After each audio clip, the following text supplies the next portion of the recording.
लोकसभा में आज फिर नहीं चल पाया प्रश्नकाल। भारतीय मछुआरों की श्रीलंकाई नौसेना द्वारा गिरफ्तारी पर द्रमुक सदस्यों, विभिन्न मुद्दों पर सपा बसपा के सदस्यों के हंगामा किए जाने के कारण संसद की कार्यवाही को करना पड़ा स्थगित।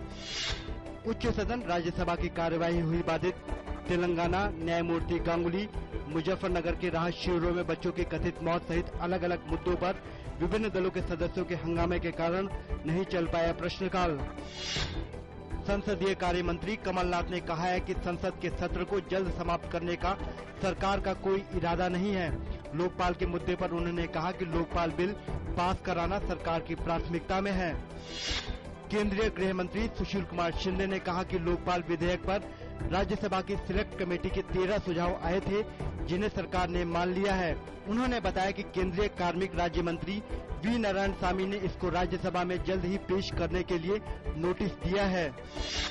इलाहाबाद उच्च न्यायालय की पूर्ण पीठ ने उत्तर प्रदेश सरकार द्वारा आतंकवाद से जुड़े मामलों में आरोपियों के खिलाफ मुकदमे वापस लेने पर रोक लगाई।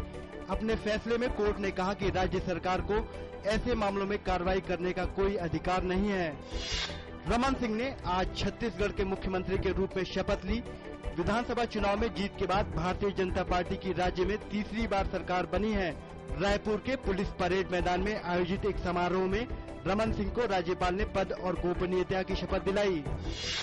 केंद्रीय सूचना और प्रसारण मंत्री मनीष तिवारी ने पाकिस्तान की एक अदालत द्वारा भारतीय फिल्मों और टीवी कार्यक्रमों पर प्रतिबंध लगाए जाने के मुद्दे पर प्रतिक्रिया देते हुए कहा कि पाकिस्तान को इस फैसले पर पुनर्विचार करना चाहिए।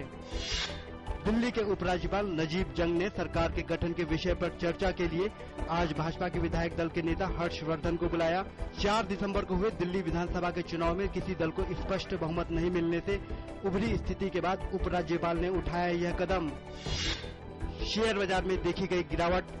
सेंसेक्स आज 120 अंक की गिरावट के साथ 21,051 अंक पर आ गया। इसी प्रकार नेशनल स्टॉक एक्सचेंज का निफ्टी 37 अंक की गिरावट के साथ 6,272 अंक पर खुला।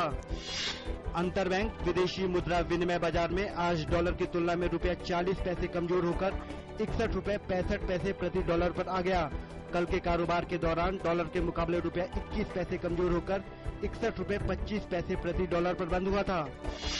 अफगान राष्ट्रपति हामिद करजई आज से 4 दिन की अपनी राजकीय यात्रा पर भारत पहुंच रहे हैं। अफगान राष्ट्रपति अपनी यात्रा के दौरान अगले साल अफगानिस्तान से अमेरिका और उसके सहयोगी देशों की सेना की वापसी के बाद भारत से सैन्य साजो सामान की आपूर्ति का आग्रह करेंगे। इटली के प्रधानमंत्री एनरिको लेट्टा ने बुधवार को संसद में विश्वास मत हासिल किया। इसके साथ ही इटली में लंबे समय से लटके पड़े आर्थिक सुधारों का रास्ता भी साफ हो गया है।